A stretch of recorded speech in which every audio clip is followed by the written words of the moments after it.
What's going on, everybody? Mortem here, this time bringing you my review after 100% for Kingdom Come Deliverance 2, the highly anticipated sequel to the first game, of course, that I would say pretty successfully refines and iterates upon those initial systems that we saw in the original. But before we dive into all that, to get my usual stuff out of the way, I review games after 100% all the time to set me apart from other reviewers on the platform, and while that does include the achievements, it also includes a lot more than that. There's a link below to a video covering everything I go over, and my Steam profile is public and linked below as well. Now, a few notes at the beginning of the review for this one. Obviously, I'm bringing you this, should be a day ahead of the actual release date for the game, and I brought you an impressions video at the beginning of January, which was all possible because of a review copy provided by the game's publisher, PlayOn, through its publishing label, Deep Silver. So I'm able to bring you this review precisely because I've had it for so long. In fact, that's especially noteworthy because this is a very long game. My first main playthrough was about 80 hours, and that didn't even hit everything you could do. Some other notes though, there are actually a few achievements that I could not unlock because I'm pretty sure they're bugged. These were relating to side quests, and in fact I had an issue with side quests in particular I want to talk about during the technical side of things, so more on that in a moment. But in addition to a couple of bugged achievements,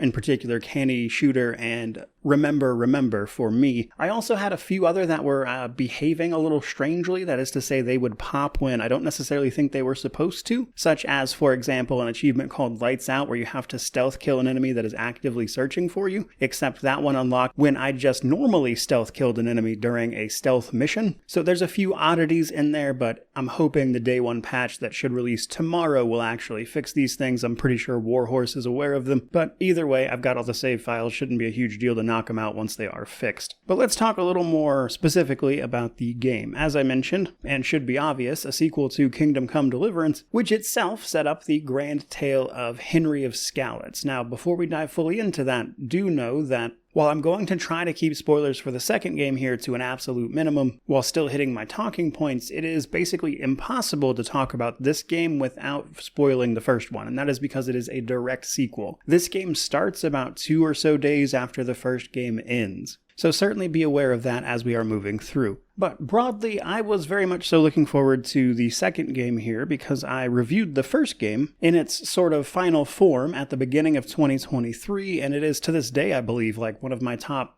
5 or 6 most watched video. And while it was certainly a janky game with a lot of interesting choices in it, let's say, I for the most part loved it. It was really cool. And when it comes to the sequel here, I would say for me at least, it was mostly exactly what I was looking for. It was a lot of what Kingdom Come Deliverance was and works, with better systems, iterated upon things that are more intuitively presented to the player, which should make it easier for people to jump into at the same time. But also, even then, we get a proper conclusion to the story that began in the first game, which is what I wanted most because the original game ends on a bit of a, I would say, not exactly sour note, but unsatisfying, as you don't get a lot of closure to any of the storylines really, whereas here we do. So if you enjoyed the first game, I think it's probably a no-brainer that you'll really enjoy this one. But in spite of that, and how good I do think this game is, which we'll get into, its systems are inherently not going to be for everybody. I think more than anything, combat and the save system will continue to be the parts people find contentious, and there are certainly parts of this game that can still feel a little bit janky and oh, I'm absolutely playing a video game right now. But in spite of that, again, huge step up from the first game, so let's start talking a bit about that. Kicking it off with the technical state of the game. So, important to mention that I played, obviously, a review version of this game, which means it is lacking whatever is going to be included in the day one patch, which is launching tomorrow. Meaning that some of the issues I experienced might very well be fixed tomorrow, or they might still be in there, so obviously we'll still go over all of it. What's more though, I'm only one person playing this on a singular set of hardware, so I can't possibly know how it is going to be running for everyone. In the case of already released games, when I review them, I can look through things like Steam user reviews in order to get a general sense of how much of a problem any given game is giving any given person. But with that out of the way, for me, this game ran mostly fine. I did not have anything I would consider a major issue, nor did I run into anything game-breaking, but I did have some problems. By far the most numerous was a variety of smaller issues, clipping, little visual issues on occasion. Sometimes character models would get kind of crazy for a second when when you load the game up, but then they go away. Characters getting caught on terrain, I would say honestly pretty normal stuff for any open world RPG, but I also experienced a couple of crashes, but honestly just a couple over the course of more than 100 hours, so not the biggest deal in the world. But let's talk about the slightly more serious issues I ran into. Kind of bizarrely, I ran into a bug where Henry just stopped being able to get drunk after a certain point, which was arguably beneficial, but it actually caused me a little bit of problem here and there because there are a couple of achievements that require your character to be drunk, which meant I had to load back to a previous save where it was working. I don't know exactly what caused that, but given that one of the skills in the game is quite literally drinking, it did genuinely cause me a little bit of problem.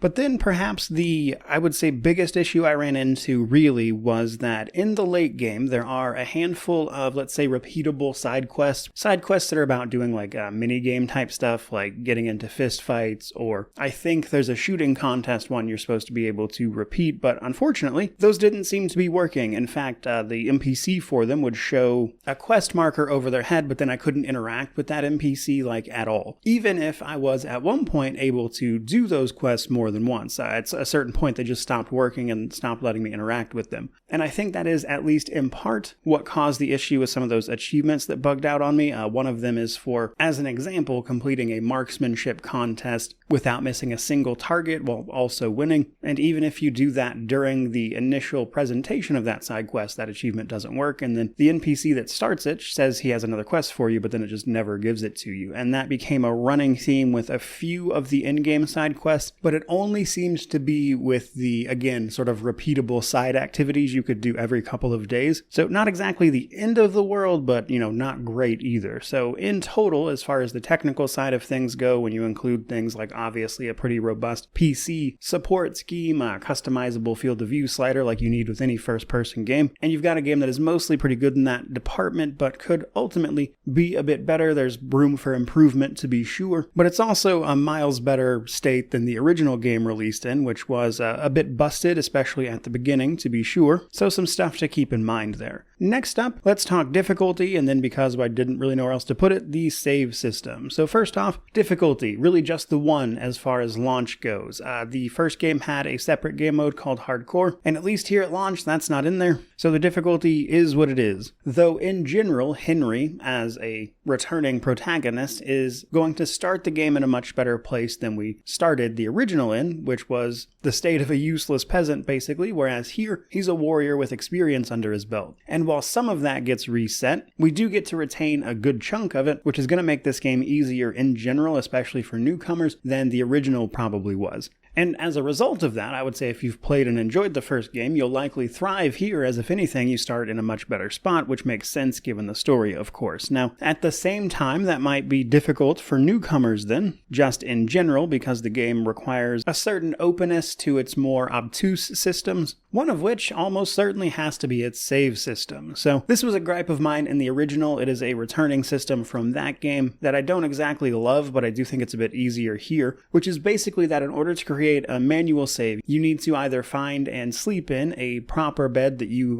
sort of have control over, not just any random bed like a rented room, for example, which will create a manual save, or you need to drink a bit of alcohol known as savior schnapps. Now, it is perhaps just my experience with the original that made this easier, but these items were much more available, ready to buy and get, and thanks to, I would say, the much better alchemy tutorial in this one as well, they're also much easier to just make for yourself even, and it was much less of a nuisance this time around, at least for myself. Now, it's still not a system that I love. I think for the base difficulty, they'd really be better off just letting people save when they want, and then using this savior schnapps system for something like a hardcore mode, which I assume is coming at some point, because in my experience with the first game, it actually made a lot more sense in that mode, even if it's still not a system that I love. But again, here, I don't really enjoy that system, but it is noteworthy that that's how it works. Though when you exit the game, it does create an exit save, and obviously you don't lose any progress or things like that. And it's worth mentioning the game also auto-saves decently frequently, such as part of major quest steps, etc. So you'll have a lot of that, and the game keeps a lot of autosaves by default. So it's not a huge pain here. But that finally brings me to the story setup and and my thoughts on it. Again, small warning for spoilers here, especially for the first game. Gonna keep it to a minimum for the second, but definitely something to know. Now, in general, the story here is, I would say, historically adjacent. It takes place during the 15th century in the Kingdom of Bohemia, and a lot of the events the game touches on are based in actual history, but obviously embellished to a great deal, and certain characters are changed and altered to fit the story a little better. So it's obviously not one for one, but just like the first game, the setting is grounded in reality and things that actually happened and how they were during that time period. Now, in this setting, we take up, again, the mantle of Henry of Skalitz, who started the first game by getting his village raided, watching his parents die, only to sort of rise from the ashes of that to go on and become a respected knight and a page to Sir Lord Hans Capon, who we are accompanying on a journey to Trotsky, as it's called, here at the beginning of the game. And our mission here is to deliver a letter petitioning what is known as the League of Lords for their aid, so they will potentially come to the side of King Wenceslas, who is currently being held in captivity by the usurper king, who just happens to be his brother, the King of Hungary, King Sigismund. Now, as you might imagine, that goes sideways pretty quick, otherwise we wouldn't have much of a story to tell. But as a result of this, we get mixed up in all sorts of political turmoil between these kingdoms and all of these people involved, especially when we start talking about things like the flow of silver or coin through the town of a big city that mines it, Kuttenberg, which is like a big medieval city, which operates much differently than the little villages we've been used to up to this point. Now, from here, I'm going to discuss the opening events a little bit to set the stage and explain some things, because our journey begins with our two characters on the road to deliver that letter. And this is where the game takes the opportunity to both establish any potential choices you wanted to make in the original instead of importing a save, of course,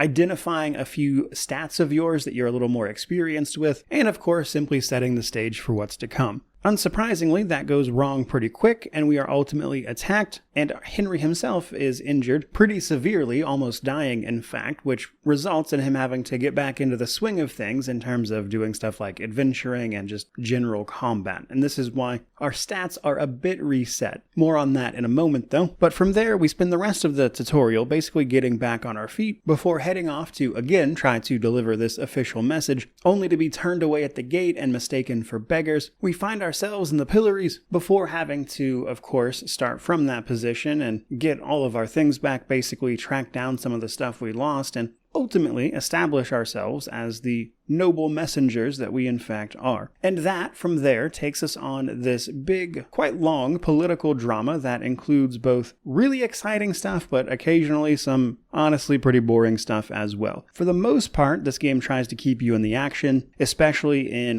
later parts of the game where you'll be dealing things with like various sieges and offensive operations utilizing tactics of the time. But there are honestly some boring moments in there. With as little detail as possible, there is a mission where you spend like 30 minutes just listening to conversations while you pour drinks, and I can safely say it was a bit drier than the wine in those moments, not least of which because they are, in fact, simply exposition, focusing on some of the nuances of the politics going on in between all of these lords and stuff, and those can cause a bit of a pacing issue, I would say, especially where it tends to get a little superfluous. There are times where I feel like, I've heard that information 2 or 3 times and we're still going over it, and that is definitely the weakest part of the story for me. Those areas of it. But the other parts that are much more interesting involve taking castles or getting to the bottom of things, especially things that have more than one solution to them or extra information that if you are particularly diligent you might uncover. Like, say, rifling through rooms you're not supposed to be in, discovering information that is extremely pressing to what happens to be going on at the time. All of that ultimately, though, discusses the main themes of the series at this point, things like redemption and the concept of revenge, which has in some ways taken over Henry's life as he seeks revenge on the people that torched his village, because, as the game likes to say, war is a nasty business, and the decisions you make all along the way is ultimately going to color the ending for you. And I think it does a good job of, at the end of this story, making you take a look back and discover what you thought was acceptable on that road and journey to getting back at these people who wronged you, or if you even want to do it at all. Because in those moments, the game is really good about giving you a choice in the matter, which I think really lends to how powerful the ending is, because you chose to do those things or not do them, and as a result, who Henry has become and who he is at the end of this really is up to you, and I think that is where the storytelling of this is at its best. And as a result of that, whereas the original game left off on this big cliffhanger that I honestly did not really appreciate, this game wraps up a lot of those plot threads in a much more satisfying fashion, while at the same time giving you reins over control of what that closure looks like. So all in all, it's a great story. I really enjoyed it. I don't know if it's just where I'm getting a bit older or what these days, but stuff that is history like adjacent, where it's really rooted in just the everyday stuff that humans get up to, and the horrors of war alongside with just some of the brutality of the tactics employed at the time. It was just really compelling stuff, even if it absolutely has its low moments, and hopefully you'll experience some of that for yourself, as it's definitely a highlight of the experience. With that out of the way though, let's move on to progression systems. So progression systems are interesting because it's a mix of old and new.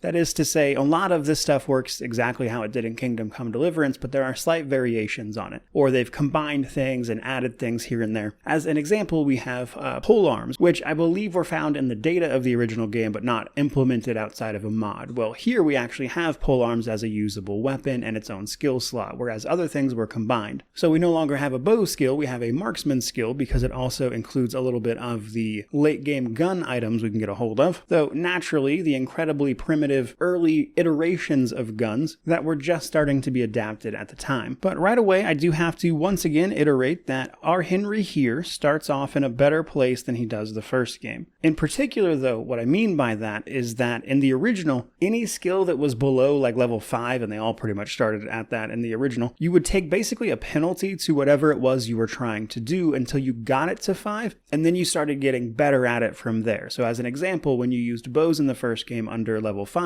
if you weren't wearing like a vambrace item, your character would actually take some health damage from the bowstring hitting your forearm. You also couldn't stealth kill enemies until you had enough stealth skill to actually earn the perk to do so. Whereas here we don't have to do any of that. Henry knows how to stealth kill from the start of the game. He's not going to take health damage from firing a bow, which means all those little penalties that were in the original are simply not things you'll have to deal with. Now on the other side of that though, the maximum has been increased. It was 20 for all of these individual skills in the original, but here it is 30. But just like the original, we ultimately have our main level stats, skills, and combat skills. Each of these has their own associated perks, and every 2 levels in a given individual one of those will give you a perk for that associated skill, which is going to make you better at some aspect of it. This can be things like making stealth easier, making you more easily be able to talk your way out of things in given situations, giving you stat boosts in certain environments as an example, more damage in combat, that kind of thing, with your main level perks being a bit more general in their approach. A few of these are especially interesting, like Scholarship. Henry does not need to learn how to read this time around, because he didn't know how in the first game, but knows how here, and so you can read things like skill books and whatnot straight away, which allows you to study them and increase skills. But in particular, the Scholarship skill has certain perks that will give you increased experience towards other things, as an example, reflecting how easily our character learns, whereas still other stuff has been made much more clear, like the original was, I would say, pretty known for its very in-depth alchemy system, where alchemy is both a skill you have, but also a process you have to undergo. All of the recipes you find for various potions and whatnot, or even poisons, have to be actually crafted by you, the player, and the game does a much better job of tutorializing all this information. But alchemy is not the only thing we can get up to now. There is a proper blacksmithing mini-game, I guess, for lack of a better word, where you can actually craft items yourself, as Henry is ultimately the son of a blacksmith and knows what he's doing in that regard. There's even some really cool weapons this way, though in fact,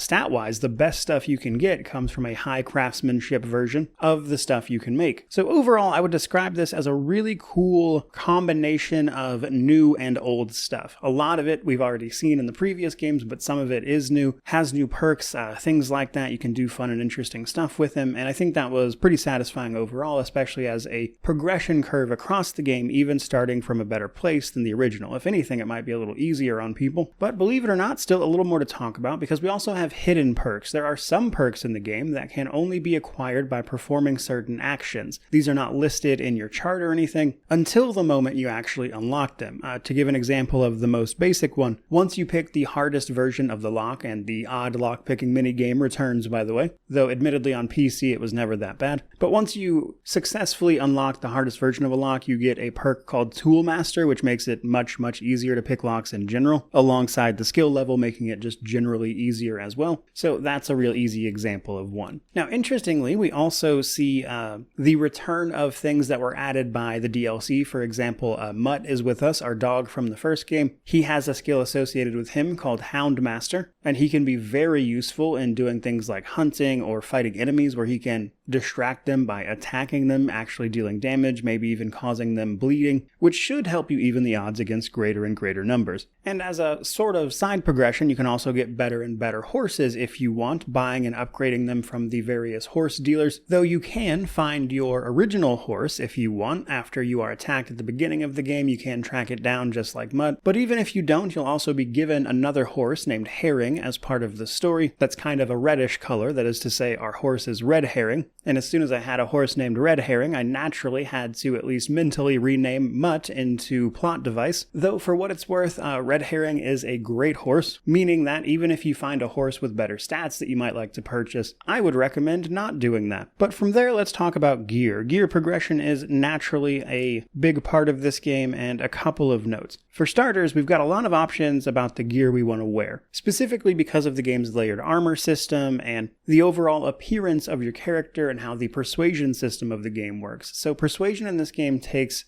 stock of not just your actual skill in any given kind of persuasion, but also your current appearance and quality of things like your clothing. Your clothes can get dirty and bloody as you fight, and if you're dressed like a filthy peasant trying to pass yourself off as a noble, you're going to have a hard time doing that, as a very simple example, which means you need to keep your clothes laundered and clean if you want most people to take you seriously, but in some instances, like say dealing with bandits, it might be better to have the opposite. And on the flip side of that, armor and what you're wearing all has ratings for like conspicuousness or the noise you are making. Big, loud metal armor obviously makes more noise than just regular clothing. In order to wear armor, you have to first put on the padded undergarments for those things, such as a coif, etc. This ultimately means that if you are actively engaged in melee combat, it's typically best to be heavily armored. However, that makes a lot of noise, so if you're actively trying to sneak, you need generally dark, regular clothing that doesn't make much noise but is also harder to see in general, which is all reflected in the stats of the game. But what's more, we also have a belt and a pouch item slot. These actually decide how much you can carry in terms of weapon sets and also how many potions or consumable items you can put on your hotbar. We can carry up to 4 weapon sets, provided we have the highest versions of those items, so they also upgrade over the course of the game. Now that might sound like a lot to manage, and in the first game, honestly, it was. Switching from dark clothes to sneak in, only to switch to heavy armor to fight in, got kind of annoying, and thus in this game we have a proper outfit system. We can toggle between 3 different outfits that we have set up based on what's in our inventory, which allows us to hot swap between all these things, which was extremely convenient, especially as somebody who likes to switch back and forth between sneaking and then charming my way out of things via more noble clothing, let's say, which gives me a higher charisma as an example, which might, if you're careful, even let you talk your way out of an execution, which was fun. And what's more on that system, it is actually really good about if you're in a situation where your items get taken away from you. When it gives them back, it seems to save those outfit slots so you don't actually have to reset them every time you say get captured or something, which I thought was really useful. But from there, let's talk gameplay and world of this one. So, KCD 2 here is a large game. In fact, it was so large they had to split it up into 2 large open areas. The one we start the game in, Trotsky, and the second area around Kutenberg, the big city area.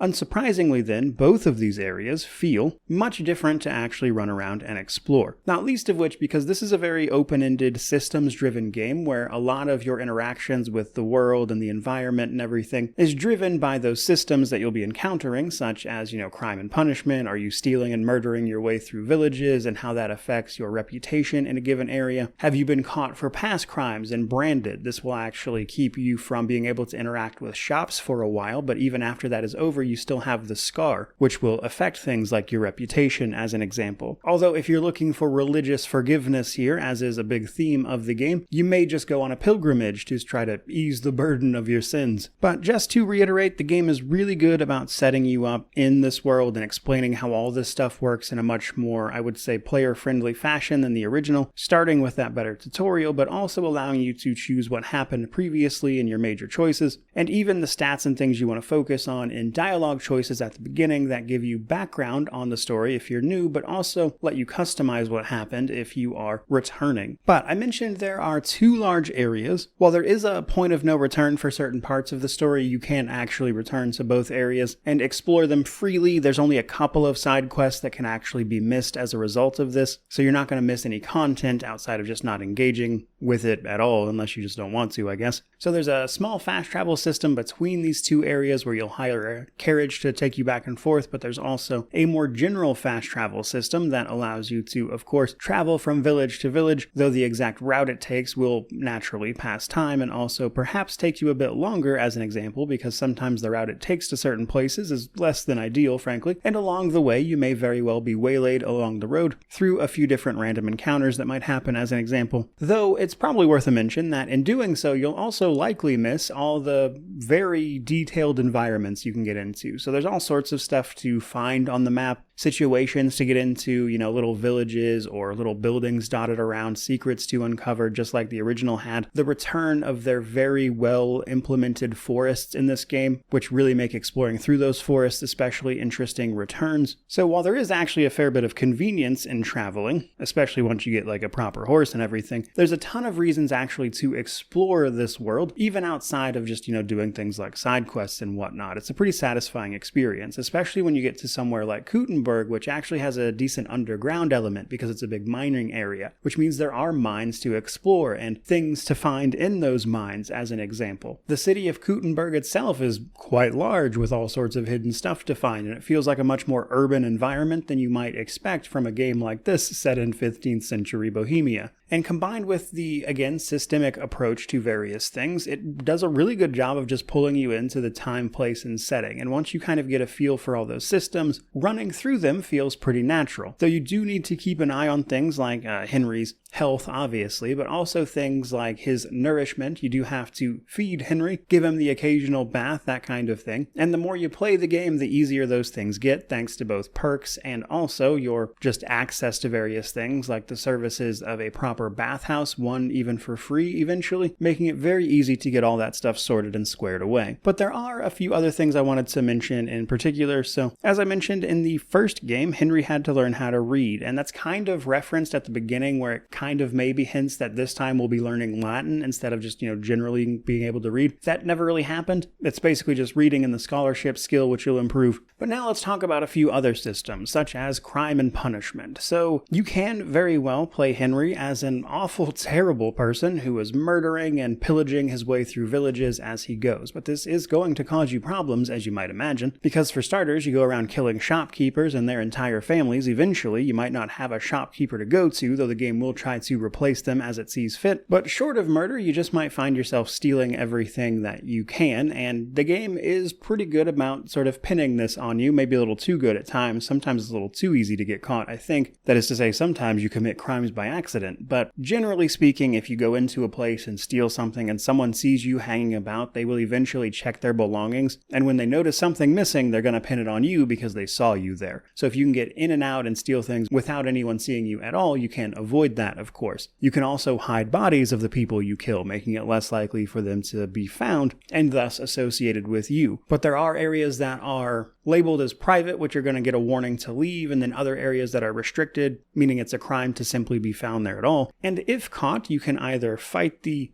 guards of the area or surrender to them or the civilians, which will see you having to either pay a fine, talk your way out of the situation, or accept punishment. So, depending on the crime, you may get caned, you may get branded, or you can possibly get hanged even. Getting hanged or executed, obviously, results in a game over. Most minor crimes, if you can't pay the fine, you'll wind up getting caned. Slightly more serious crimes will see you branded, and then if you do basically anything while branded, they will execute you. So if you're gonna lead a life of crime, you better at least be good at it. But of course, systems like that dictate how you interact with all these civilians go hand in hand directly with all the side quests and side content you can get up to that explores things like superstition and general problems someone might have in this era. Now, there's the more banal stuff like settling basic disputes or upholding someone's reputation, that kind of thing. And then there's the more involved things, like, say, dealing with people's superstitions, happenings that they happen to be blaming on the devil, only for you to investigate and find that the truth might just be a little bit stranger. To give a specific example there, rather than to leave you hanging, I came across a town that was dealing with a bunch of dead livestock that they were blaming on attacks from the devil, but then you go investigate that situation and find that it's actually some madman living in the mines, an abandoned mine to be specific, who has clearly had some sort of mental break, which was an especially interesting side quest. But really, that's just a taste of the things you can get up to.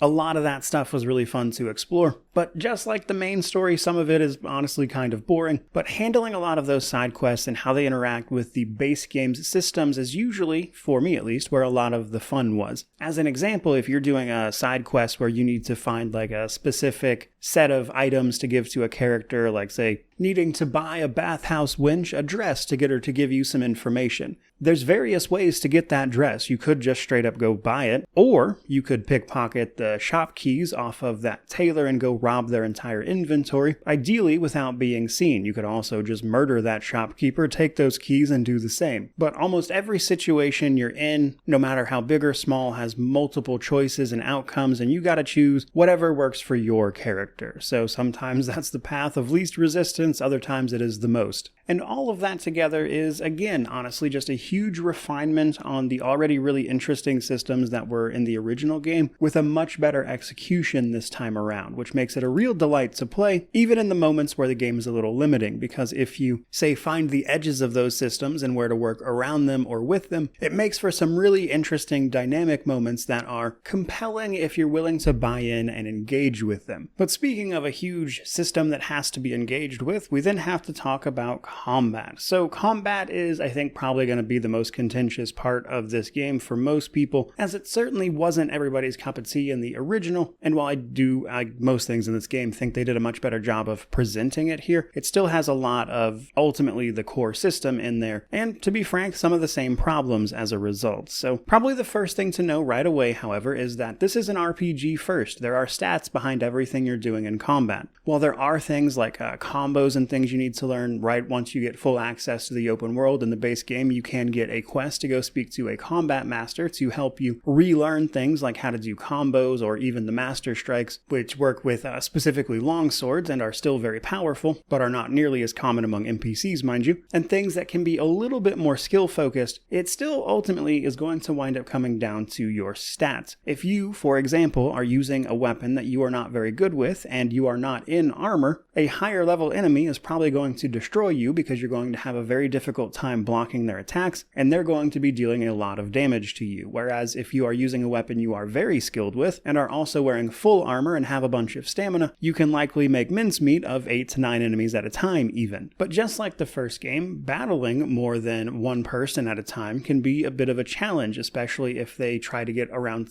the back of you and surround you so you can be hit without the opportunity to block even. And pretty much as you would expect in real life, that's a very difficult situation, and the game gives you ways to mitigate that if you embrace them and try to approach combat in a certain way, but it's going to be difficult. Now, some of that is on the game though, because things like the target lock can be a bit difficult. You can both completely lock onto a character or also use the game's sort of auto lock, which can be a little hit or miss, but then we have the return of things like the combo system. So the combo system is interesting in theory, but both here and in the original, I never wind up using it very much. So basically, if you make a series of attacks from certain directions, you'll perform a combo if you happen to actually know it as Henry. Now, the problem with this is that later on, with skilled opponents wearing plate armor and stuff, your attacks are constantly getting blocked, and it's really difficult to actually pull those combos off. And while the game says that the enemy blocking doesn't actually have any effect on this, it sure feels like it does, especially when they deflect your weapon and you wind up attacking from a different angle than you would normally be expecting to. But even something like that is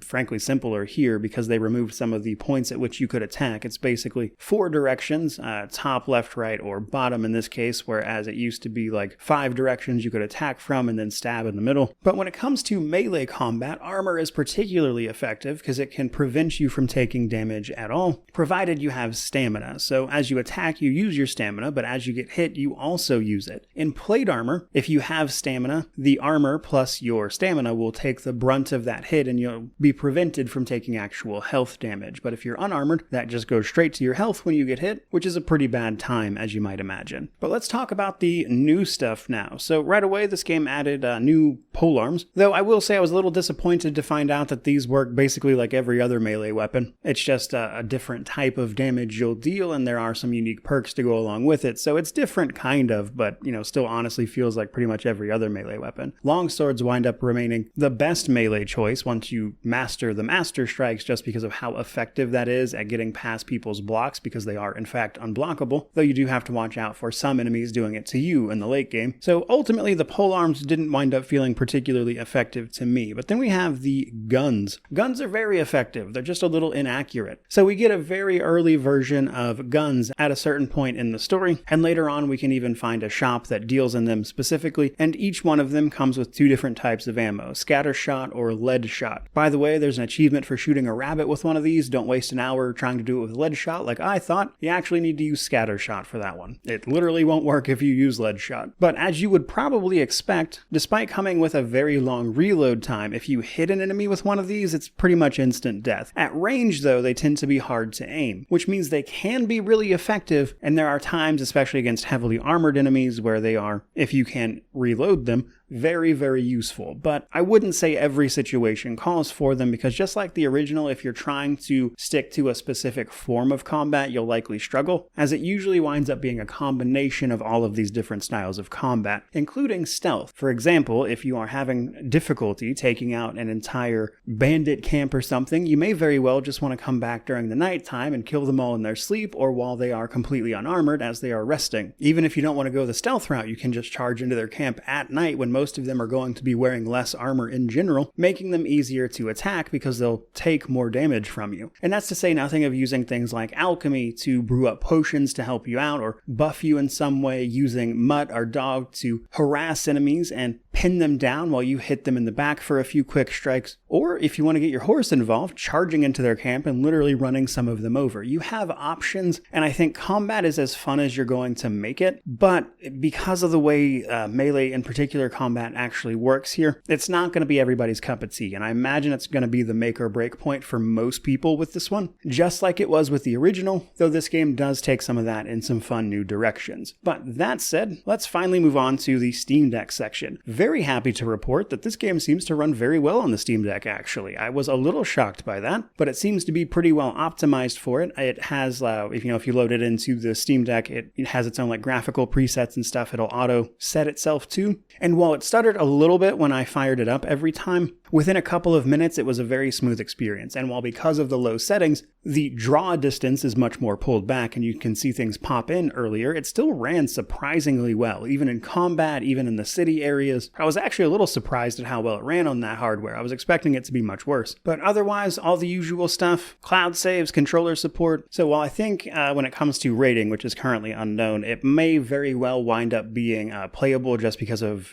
things like there being a lot of text on screen and it being very small. Steam tends to be a bit of a stickler about that stuff. I would say this game plays a lot better than you might expect on that platform, and while I wouldn't want to play it there personally just because of how large the game is, it should very much so be doable. Which then brings us to our positives and negatives before we wrap this thing up. So on the positive side, for me, it's definitely just all of the improvements and refinements from the first game. In many ways, this game is what I wanted it to be, in the sense that it was the first game with better systems and less jank. It really is remarkable how much this has improved. And then on top of that, getting the conclusion to this story and a satisfying narrative arc that is made up of your choices, with Henry being the person that you played him as, for better or worse, was really impactful. I think they did a great job there, even if the story had its really boring moments. Then there's utilizing all those open-ended systems to create this experience. And in fact, not really unlike the first game, the game I would most closely compare this to is something like Oblivion, where all of that game's systems interacting in fun, weird ways make up this really interesting and odd experience. And that is a lot of what this game provides, at least in a similar vein to myself. In many ways, I kind of wish this was the direction that we had seen things like The Elder Scrolls go, which, I mean, to be fair, it may very well wind up going that direction, as we haven't seen a release in that series in forever, but I think you may very well get my point there. And then, somewhat surprisingly, what wound up being a big positive for me actually was just the sort of adjacent to history approach here,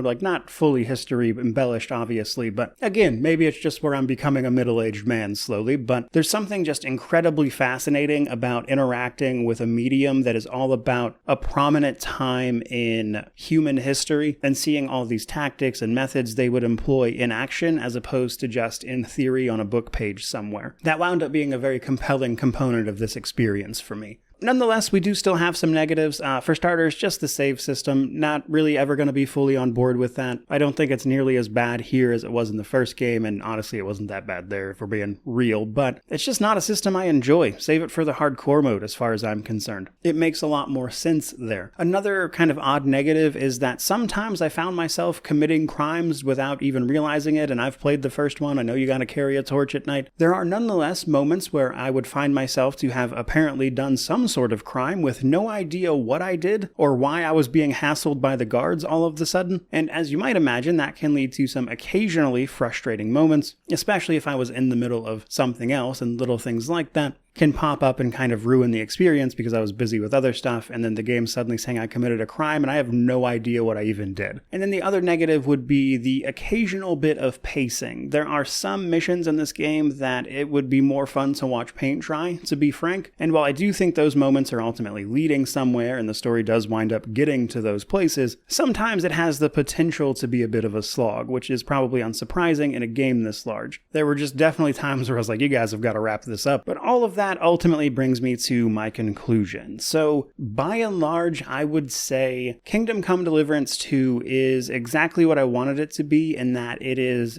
pretty much just like the first game, with more refined and interesting systems that are better executed, even expanding upon some of those elements without really taking anything away either. It has really compelling RPG systems, exploration systems, and as a result of that, discounting a few annoyances, I had a blast with it. Though ultimately, when it comes to recommending this game, it does have a fair few pain points likely, especially for newcomers, things like the save system being especially obvious, but even things like the combat being really hit or miss with a lot of people. And those are things to bear in mind, and the parts of this review that I would take under the most consideration on your end. Ask yourself if those things look compelling and like something you would want to engage with, because they are ultimately not really small parts of it. But if you've played and enjoyed the first one, you'll almost certainly love this. If you're just new to the game entirely, I would take heed of those specific points, and whether or not, of course, you enjoy things like that, but otherwise, I thought this was a blast. I had a great time with it, considering that it is $60 for the base game instead of the $70 everybody's trying to charge lately. It definitely gets a buy out of me. Now, in the future, it's my understanding that they have a DLC planned for this, which is unsurprising. The first one got a bunch of DLC. I will be covering those probably separately in the future, but as for the base game, overall, I had a blast. I'd recommend it. And with that, I think we're going to wrap up this particular video. So if you enjoyed all that, by all means, subscribe and stick around, which naturally means to like, comment, subscribe, all that YouTube jazz. But regardless of any of that, truly, just thank you so much for watching. I really do appreciate it. May you wander in wisdom and have an amazing day.